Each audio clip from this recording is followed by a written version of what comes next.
കുറേ നാളായിട്ടൊരു നീണ്ട വീഡിയോ ഇടുന്നത്. ഇന്നങ്ങനെ തോന്നിയിടാൻ പറ്റും. എല്ലാവരും സുഖമായിരിക്കണം. 3-4 ദിവസം ഇത്തിരി മടി പിടിച്ച് അതിൻ്റേതായ തിരക്കുകളിലൊക്കെ ആയിരുന്നു.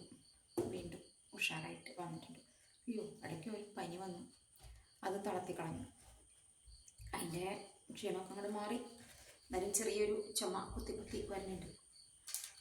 അപ്പോൾ ഇപ്പോൾ കുറച്ച് പാത്രങ്ങൾ കഴുകാനുണ്ട്. ഈ അടുക്കളയിൽ വെച്ചിട്ട് ഞാൻ കുറച്ച് മുമ്പ് ഒരു ലൈവ് വീഡിയോ എടുത്തു. അപ്പോൾ പാത്രങ്ങളെല്ലാം ആകെ തോളി വാരി അതെല്ലാം ഒന്ന് ഒതുക്കി പരക്കി വയ്ക്കണം. രാത്രിയിൽ അങ്ങനെ വേണ്ടേ, പാത്രങ്ങളെല്ലാം ഒതുക്കി കഴുകി പരക്കി വെച്ചിട്ട് വേണം കിടന്നുറങ്ങാൻ. അപ്പോൾ രാവിലെ എഴുന്നേറ്റ് എന്തൊരു മനസ്സമാധാനമായിരിക്കും എന്നറിയാം. അടുക്കള കാണുമ്പോൾ തന്നെ പെട്ടെന്ന് പണികൾ തീരും. അല്ലെങ്കിൽ പാത്രങ്ങളിങ്ങനെ തോളി വാരി കിടന്നാൽ പണികളും നീങ്ങില്ല, മനസ്സും ഒരു സുഖം ഉണ്ടാവില്ല അന്നത്തെ ദിവസവും. അപ്പോൾ എന്തായാലും ഞാൻ അതിലേക്ക് കിടക്കുകയാണ്. അതിനു മുമ്പ് നിങ്ങളോട് എന്തെങ്കിലുമൊക്കെ 2 വാക്ക് പറയണം എന്ന് തോന്നി. ഈ പച്ചയ്ക്ക് ഭയങ്കര കളറാണല്ലേ. പച്ച എൻ്റെ ഇഷ്ടപ്പെട്ട കളറാണ്. പാറു കൊണ്ട് തന്നതാണ്. പിന്നെ ഒരു സന്തോഷ വാർത്തയുണ്ട്. പാറുവിന് ഒരു ചെറിയ എന്താ പറയുക, കുറച്ചുകൂടി കഴിയട്ടെ എന്നിട്ട് പൊട്ടിക്കും. സർപ്രൈസായിട്ട് കിട്ടെ. പാറു ജോലി കഴിഞ്ഞ് വന്നിട്ട് കിടക്കുകയാണ്. മേൽ കഴുകി ഭക്ഷണം അത്താഴം കഴിച്ചില്ല. കഴിക്കാനായിട്ട് കറിയൊന്നും ഞാൻ നേരത്തെ വെച്ചിട്ടുണ്ടായിരുന്നില്ല, ഒന്നും ഇരിപ്പുണ്ടായിരുന്നില്ല. അപ്പോൾ പാറു വന്നപ്പോൾ കുറച്ച് പച്ചപ്പയർ വാങ്ങിക്കൊണ്ട് വന്നു. എന്നാൽ അത് കഞ്ഞിയും പയർ മെഴുക്ക് പുരട്ടിയാവാമെന്ന് വിചാരിച്ചപ്പം ശാലു വിളിച്ചു പറഞ്ഞു അത്താഴം കഴിക്കാൻ വരട്ടെ കേട്ടോ എന്ന്. അപ്പോൾ എന്തോ നോൺ വെജ് ഉണ്ടെന്ന് തോന്നുന്നു. അപ്പോൾ എന്നിട്ട് പാറു ചോദിച്ചു, അപ്പോൾ ഇന്ന് കറി വെക്കണ്ടല്ലേ രാത്രിയിൽ? വേണ്ട കൊണ്ടുവരാമോ. അപ്പോൾ അതിന് വെയിറ്റ് ചെയ്യാം. അപ്പോൾ പിന്നെ അടുക്കളയിൽ മുഷിഞ്ഞ് കിടക്കുന്ന പാത്രങ്ങളൊക്കെ ഒന്ന് കഴുകി അപ്പോഴത്തേക്കും ഡീസൻ്റ് ആവും. പാറു നല്ല ഉറക്കമാണ്. പിന്നെ എന്തൊക്കെയുണ്ട് വിശേഷങ്ങൾ? എല്ലാവർക്കും സുഖം കരുതുന്നു. നമ്മുടെ വീഡിയോ കാണുന്നവർക്ക് ഒന്ന് സബ് ചെയ്യണം കേട്ടോ. അങ്ങോട്ട് പോരാ. ഇനി എങ്ങനെയാണ് ഇവിടെ തലമുത്തി പറയേണ്ടത് എനിക്കിട്ടൊരു ഐഡിയ ഇല്ല.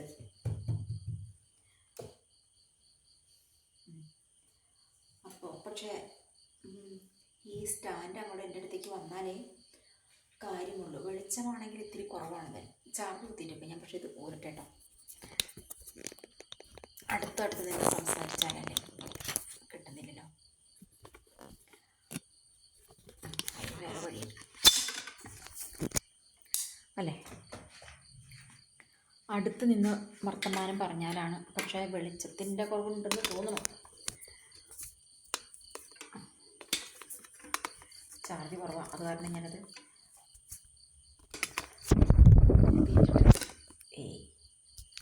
സംസാരിക്കാമെന്ന് വിചാരിച്ചു.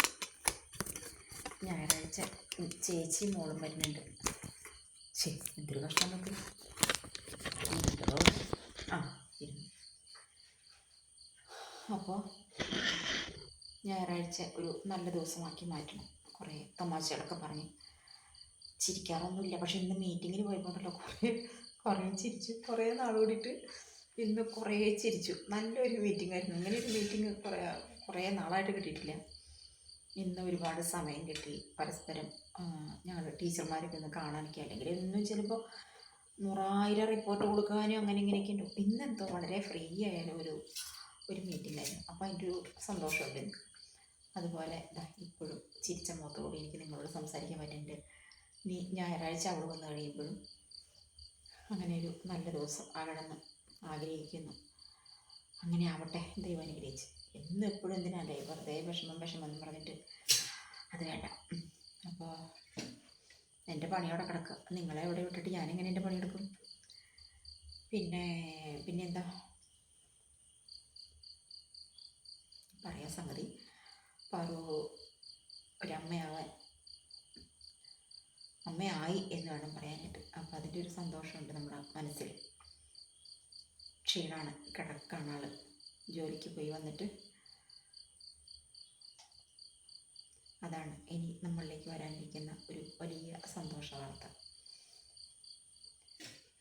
അറിയിക്കാം കേട്ടോ. സമയമായിട്ട് എല്ലാവരും പ്രാർത്ഥിച്ചോളെ. വേണ്ട, പാത്രം പിന്നെ കഴുകാം. നിങ്ങളോട് വർത്തമാനം പറഞ്ഞിട്ടാണ്. പാത്രം കഴുകാൻ മാറിക്കഴിഞ്ഞാൽ എനിക്ക് നിങ്ങളോടൊന്നും മിണ്ടാൻ പറ്റില്ല. പിന്നെ മഴയാണ്. ഇപ്പോൾ വീണ്ടും മഴ തുടങ്ങി. ഇന്നലെ ഭയങ്കര മഴയായിരുന്നു, കാറ്റായിരുന്നു. ഇന്നും മഴയുണ്ടായിരുന്നു. പിന്നെന്താ, ഒറ്റയ്ക്ക് അങ്ങോട്ട് തന്നെ മാത്രമൊന്നും പറയാനായിട്ടില്ല. നിങ്ങൾ എന്നോട് കൂടി എന്തെങ്കിലും പറയുന്ന ഒരു സംവിധാനമാണെങ്കിൽ അതിൽ ലൈവിൽ പോകുമ്പോൾ കുറച്ചൊക്കെ അങ്ങനെ നടക്കുന്നുണ്ട് കേട്ടോ. അങ്ങോട്ടും ഇങ്ങോട്ടും കാര്യങ്ങൾ പറയാൻ പറ്റുന്നുണ്ട്. പിന്നെന്താ, ഇനി ഓണക്കാലം വരികയാണ്. എല്ലായിടത്തും സന്തോഷവും മറ്റേ വയനാട്ടിലുള്ള ദുരന്തമൊക്കെ മറന്ന് പോയിക്കൊണ്ടിരിക്കുകയല്ലേ മനുഷ്യർ. ഓണം അവിടെയുള്ള ജനങ്ങളെയൊക്കെ എത്രത്തോളം അല്ലേ, നമ്മളിത് ഇങ്ങനെ വാർത്ത കാണുന്ന മാത്രമല്ലേ ഉള്ളൂ. അനുഭവിക്കുന്ന ആൾക്കാർക്ക് അത് ഒരുപാട് ബുദ്ധിമുട്ടാവും. എന്ത് ചെയ്യാം, നാളെ നമ്മൾക്കായിരിക്കും എന്തെങ്കിലും ദുരന്തം വന്നുവിടുക. ഒരു ഗ്യാരണ്ടിയും ഇല്ല നമ്മുടെ ജീവിതം. പാറുവിനെ ചെക്കൻ വിളിക്കുന്നുണ്ട്. എന്തായാലും പെട്ടെന്ന് ഫോൺ എടുത്തു.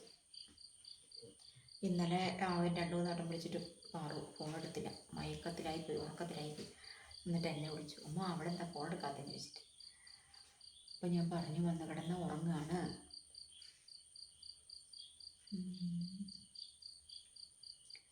പിന്നെന്താ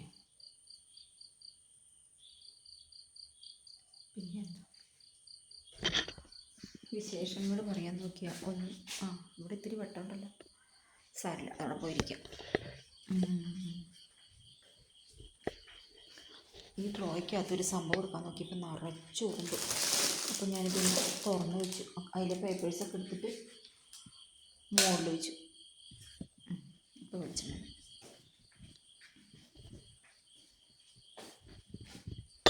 ഇനി നമുക്കിവിടെ ഇത്തിരി നേരം ഇരിക്കാം. എൻ്റെ മോള് വിളിക്കുന്നുണ്ട്, മൂത്താൾ എന്തിനാണ്. പക്ഷേ അവളോട് സംസാരിച്ചാൽ ശരിയാണ്. പക്ഷേ എടുക്കാല്ലെന്നാ ശരി കേട്ടോ. എന്തിനു വിളിക്കണോ രാത്രി? കറി ശരിയായെന്ന് പറയാനാവും. അപ്പോൾ നമുക്ക് പിന്നെ കാണാം. ഞാൻ അവളെ ഒന്ന് വിളിക്കാം.